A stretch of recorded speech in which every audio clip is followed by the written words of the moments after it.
जीवन के श्रेष्ठतम पाठ में से एक है कि किसी भी कार्य के साधनों के विषय में उतना ही सावधान रहना चाहिए जितना कि उसके साध्य के विषय में। जिनसे ये बात सीखी गई कि वे एक महान पुरुष थे। वे महान सत्य स्वयं उनके जीवन में प्रत्यक्ष रूप में परिणत हुआ था। और मुझे ये लगता है कि सब प्रकार की सफलताओं की कुंजी इसी तत्व में है। साधनों की ओर भी उतना ही ध्यान देना आवश्यक है जितना साध्य की ओर। हमारे जीवन में एक बड़ा दोष ये है कि हम आदर्श से ही इतना अधिक आकृष्ट रहते हैं, लक्ष्य हमारे लिए इतना अधिक आकर्षक होता है, ऐसा मोहक होता है और हमारे मानस क्षितिज पर इतना विशाल बन जाता है कि बारीकियां हमारी दृष्टि से ओझल हो जाती हैं। अब जानते हैं असफलता का कारण। कभी असफलता मिलने पर हम यदि बारीकी से उसकी छानबीन करें तो 99% यही पाएंगे कि उसका कारण था हमारा साधनों की ओर ध्यान न देना। हमें आवश्यकता है अपनी साधनों को पुष्ट करने की और उन्हें पूर्ण बनाने की। यदि हमारी साधन बिल्कुल ठीक है तो साध्य की प्राप्ति होगी ही। हम ये भूल जाते हैं कि कारण ही कार्य का जन्मदाता है। कार्य स्वतः उत्पन्न नहीं हो सकता और जब तक कारण अमीष्ट, समुचित और सशक्त ना हो, कार्य की उत्पत्ति नहीं होगी। एक बार हमने ध्येय निश्चित कर लिया और उसके साधन पक्के कर लिए कि फिर हम ध्येय को लगभग छोड़ सकते हैं, क्योंकि हम आश्वस्त हैं कि यदि साधन पूर्ण है तो साध्य तो प्राप्त होगा ही। जब कारण विद्वान है तो कार्य की उत्पत्ति होगी ही। उसके बारे में विशेष चिंता की कोई आवश्यकता नहीं। यदि कारण के विषय में हम सावधान रहे तो कार्य स्वयं संपन्न हो जाएगा। कार्य है देह की सिद्धि और कारण है साधन। इसीलिए साधन की ओर ध्यान देते रहना जीवन का एक बड़ा रहस्य है। गीता में भी हमने यही पढ़ा और सीखा है कि हमें लगातार भरसक काम करते ही जाना चाहिए, पर साथ ही ध्यान रहे हम उसमें आसक्त ना हो जाएं, अर्थात कार्य से कभी भी विषय द्वारा हमारा ध्यान न हटे।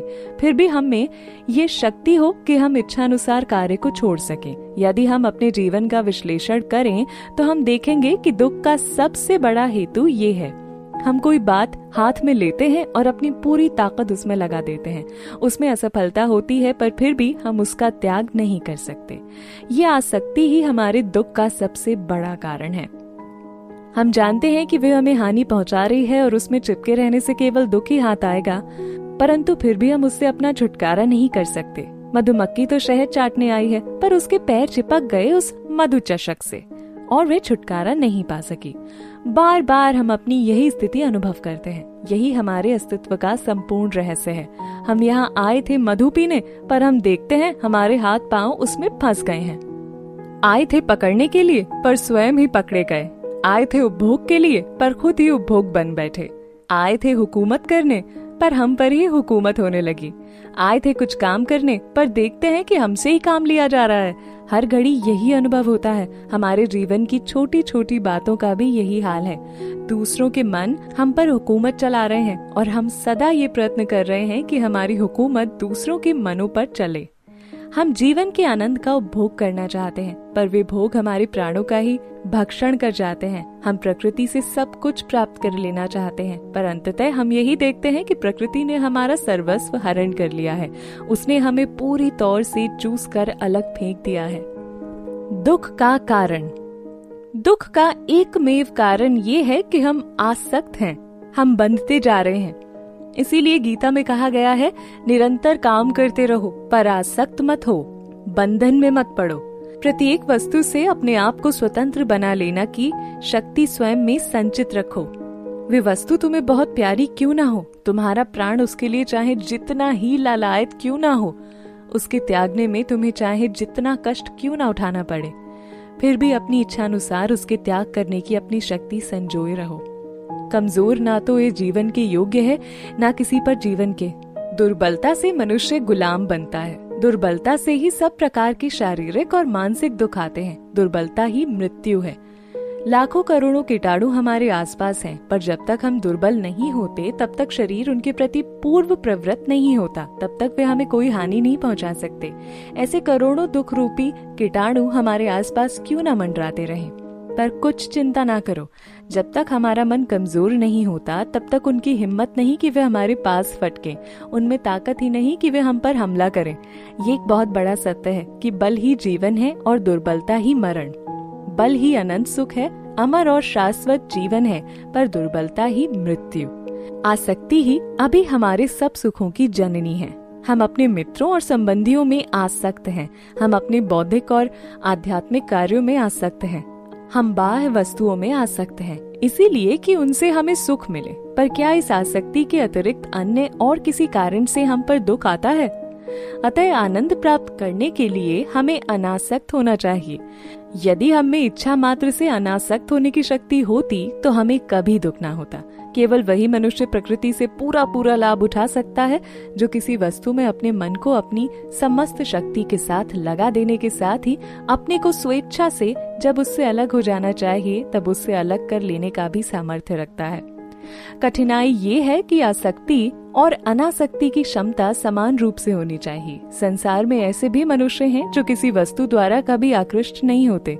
वे कभी प्यार नहीं कर सकते। वे कठोर हृदय और निर्मम होते हैं। दुनिया के अधिकांश दुखों में वे मुक्त रहते हैं। किंतु प्रश्न उठ सकता है, दीवाल भी कोई दुख अनुभव नहीं करती, दीवाल भी तो कभी प्यार नहीं करती और न उसे कोई कष्ट होता है, पर दीवाल आखिर दीवाल ही है। दीवाल बनने से तो आसक्त होना और बंध जाना निश्चय ही अच्छा है। अतः जो मनुष्य कभी प्यार नहीं करता, जो कठोर और पाषाण हृदय है और इसी कारण जीवन के अनेक दुखों से छुटकारा पा जाता है, वह जीवन के अनेक सुखों से भी हाथ धो बैठता है। हम ये नहीं चाहते। ये तो दुर्बलता है, ये तो मृत्यु है। जो कभी दुख नहीं अनुभव करती, जो कभी दुर्बलता नहीं महसूस करती, वे आत्मा अभी अजागृत है। ये एक निष्ठुर दशा है। हम ये नहीं चाहते। पर साथ ही हम केवल इतना ही नहीं चाहते कि ये प्रेम की अथवा आसक्ति की महान शक्ति, एक ही वस्तु पर सारी लगन लगा देने की ताकत या दूसरों के लिए अपना सर्वस्व खो बैठने और स्वयं का विनाश तक कर डालने का देव सुलभ गुण हमें उपलब्ध हो जाए। वरन हम देवताओं से भी उच्चतर होना चाहते हैं। सिद्ध पुरुष अपनी संपूर्ण लगन प्रेम की वस्तु पर लगा सकता है और फिर भी अनासक्त रह सकता है। ये कैसे संभव होता है? ये एक दूसरा रहस्य है जो सीखना चाहिए। भिखारी कभी सुखी नहीं होता। उसे केवल भीख ही मिलती है और वो भी दया और तिरस्कार से युक्त। उसके पीछे कम से कम ये कल्पना तो अवश्य ही होती है कि भिखारी एक निकृष्ट जीवन है। जो कुछ वह पाता है उसका सच्चा उपभोग उसे कभी नहीं मिलता। हम सब भिखारी हैं। जो कुछ हम करते हैं उसके बदले में हम कुछ चाह रखते हैं। हम लोग हैं व्यापारी। हम जीवन के व्यापारी हैं, शील के व्यापारी हैं, धर्म के व्यापारी हैं। अफसोस, हम प्यार के भी व्यापारी हैं। यदि तुम प्यार करने चलो, यदि ये लेन देन का सवाल है, बेचने और मोल लेने का सवाल है, तो तुम्हें क्रय और विक्रय के नियमों का पालन करना होगा। कभी समय अच्छा होता है, कभी बुरा। भाव में चढ़ाव उतार होता ही रहता है और कभी चोट खा जाने की आशा तुम कर सकते हो। व्यापार तो आईने में मुंह देखने के समान है। तुम्हारा प्रतिबिंब उसमें पड़ता है। तुम मुंह बनाओ और आईने में मुंह बन जाता है। तुम हंसो और आईना हंसने लगता है। ये है खरीद और बिक्री, लेन और देन। हम फंस जाते हैं। कैसे? उससे नहीं जिसे हम देते हैं, वरन उससे जिसके पाने की हम अपेक्षा करते हैं। हमारे प्यार के बदले हमें मिलता है दुख। इसलिए नहीं कि हम प्यार करते हैं, वरन इसीलिए कि हम बदले में चाहते हैं प्यार। जहाँ चाह नहीं है वहाँ दुख भी नहीं है। वासना, चाह, यही दुखों की जननी है। वासना सफलता और असफलता के नियमों से बद्ध है। वासनाओं का परिणाम दुख ही होता है। सुख का रहस्य। अतएव सच्चे सुख और यथार्थ सफलता का महान रहस्य ये है कि बदले में कुछ भी न चाहने वाला बिल्कुल निस्वार्थी व्यक्ति ही सबसे अधिक सफल व्यक्ति होता है। ये तो एक विरोधाभास सा है, क्योंकि हम ये नहीं जानते कि जो निस्वार्थी है वो इस जीवन में ठगे जाते हैं, उन्हें चोट पहुंचती है। ऊपरी तौर से देखो तो ये बात सच मालूम होती है। ईसा मसीह निस्वार्थी थे, पर तो भी उन्हें सूली पर चढ़ाया गया, वो सच है। किंतु हम ये भी जानते हैं कि उनकी निस्वार्थपरता एक महान विजय का कारण है, और वो विजय है कोटि कोटि जीवनों पर सच्ची सफलता के वरदान की वर्षा। कुछ भी न मांगो, बदले में कोई चाह न रखो। तुम्हें जो कुछ देना हो दे दो, वो तुम्हारे पास वापस आ जाएगा। लेकिन आज ही उसका विचार मत करो, वो 1000 गुना हो वापस आएगा। पर तुम अपनी दृष्टि उधर मत रखो, देने की ताकत पैदा करो। दे दो और बस काम खत्म हो गया। ये बात जान लो कि संपूर्ण जीवन दान स्वरूप है। प्रकृति तुम्हें देने के लिए बाध्य करेगी, इसीलिए स्वेच्छा पूर्वक दो। एक न एक दिन तुम्हें दे देना ही पड़ेगा। इस संसार में तुम जोड़ने के लिए आते हो। मुट्ठी बांधकर तुम चाहते हो लेना, लेकिन प्रकृति तुम्हारा गला दबाती है और तुम्हें मिट्टी खोदने को मजबूर करती है। तुम्हारी इच्छा हो ना हो तुम्हें देना ही पड़ेगा। जिस क्षण तुम कहते हो कि मैं नहीं दूंगा, एक घूंसा पड़ता है और तुम चोट खा जाते हो। दुनिया में आए हुए प्रत्येक व्यक्ति को अंत में अपना सर्वस्व दे देना होगा। इस नियम के विरुद्ध बरतने का मनुष्य जितना अधिक प्रयत्न करता है उतना ही अधिक वो दुखी होता है। हमें देने की हिम्मत नहीं है। प्रकृति की ये उदात्त मांग पूरी करने के लिए हम तैयार नहीं हैं और यही है हमारे दुख का कारण। जंगल साफ हो जाते हैं पर बदले में हमें उष्णता मिलती है। सूर्य समुद्र से पानी लेता है इसीलिए कि वे वर्षा करे। तुम भी लेन देन के यंत्र मात्र हो। तुम इसीलिए लेते हो कि तुम दो, बदले में कुछ भी मत मांगो। तुम जितना ही अधिक दोगे उतना ही अधिक तुम्हें वापस मिलेगा। जितनी ही जल्दी इस कमरे की हवा तुम खाली करोगे उतनी ही जल्दी ये बाहरी हवा से भर जाएगा। पर यदि तुम सब दरवाजे, खिड़कियां और रंध्र बंद कर दोगे तो अंदर की हवा अंदर रहेगी जरूर, किंतु बाहरी हवा कभी अंदर नहीं आएगी, जिससे अंदर की हवा दूषित, गंदी और विषैली बन जाएगी। नदी अपने आप को समुद्र में लगातार खाली किए जा रही है और वो फिर से लगातार भरती आ रही है। समुद्र की ओर गमन बंद मत करो। जिस क्षण तुम ऐसा करते हो मृत्यु तुम्हें आ दबाती है। अनासक्त बनो, इसीलिए भिखारी मत बनो, अनासक्त रहो। जीवन का यही एक अत्यंत कठिन कार्य है, पर मार्ग की आपत्तियों के संबंध में सोचते मत रहो। कल्पना शक्ति द्वारा आपत्तियों का चित्र बड़ा करने से भी हमें उनका सच्चा ज्ञान नहीं होता। जब तक हम उनका प्रत्यक्ष अनुभव ना करें, दूर से उद्यान का विहंगम दृश्य दिख सकता है, पर इससे क्या? इसका सच्चा ज्ञान और अनुभव तो अंदर जाने पर हमें होता है। चाहे हमें प्रत्येक कार्य में असफलता मिले, हमारे टुकड़े टुकड़े हो जाएं और खून की धारा बहने लगे, फिर भी हमें अपना हृदय थाम कर रखना होगा। इन आपत्तियों में ही अपनी ईश्वरत्व की हमें घोषणा करनी होगी। प्रकृति चाहती है कि हम प्रतिक्रिया करें। घूसे के लिए घूसा, झूठ के लिए झूठ और चोट के लिए भरसक चोट लगाएं। पर बदले में प्रतिघात न करने के लिए, संतुलन बनाए रखने के लिए तथा अनासक्त होने के लिए परादेवी शक्ति की आवश्यकता होती है। मुझे इन कठिनाइयों का ज्ञान है, वे भयानक हैं। 90% निराश हो धैर्य खो बैठते हैं, वे प्राय निराशावादी बन जाते हैं और प्रेम तथा सच्चाई में विश्वास करना छोड़ देते हैं। जो कुछ दिव्य एवं भव्य है उस पर से भी उनका विश्वास उठ जाता है। इसीलिए हम देखते हैं कि जो मनुष्य जीवन में आरंभ में क्षमाशील, दयालु, सरल और निपाप थे, बुढ़ापे में झूठे और पाखंडी बन जाते हैं। उनके मन जटिलताओं से भर जाते हैं। संभव है कि उनमें उनकी बाह्य नीति हो सकता है कि इनमें से अधिकांश लोग ऊपर से गर्म मिजाज के ना हो, वे कुछ बोलते ना हो, पर ये उनके लिए अच्छा होता कि वे बोलते हैं। उनके हृदय की स्फूर्ति मर चुकी है और इसीलिए वो नहीं बोलते। वे ना तो शाप देते हैं और ना क्रोध करते हैं, पर ये उनके लिए अधिक अच्छा होता यदि वे क्रोध कर सकते। 1000 गुना अच्छा होता यदि वे शाप दे सकते। वे असमर्थ हैं। उनके हृदय में मृत्यु है, क्योंकि ठंडे हाथों ने उसको ऐसा जकड़ लिया है कि वे अब शाप देने या एक कड़ा शब्द कहने तक के लिए भी स्पंदित नहीं हो सकता। ये आवश्यक है कि हम इन सब से बचें। इसीलिए मैं कहती हूँ कि हमें परादेवी शक्ति की जरूरत है।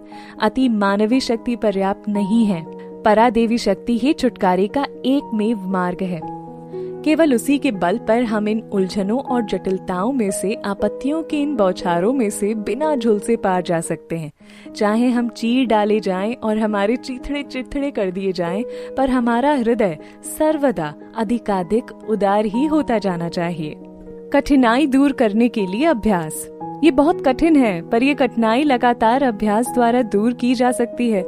हमें ये ध्यान रखना चाहिए कि जब तक हम अपने आप को दुर्बल ना बनाएं, तब तक हम पर कुछ नहीं हो सकता। देखिए, जब तक शरीर रोग के प्रति पूर्व प्रवृत्त ना हो, मुझे कोई रोग नहीं होगा। रोग होना केवल कीटाणुओं पर ही अवलंबित नहीं है, पर शरीर की पूर्वानुकूलता पर भी है। हमें वही मिलता है जिसके हम पात्र हैं।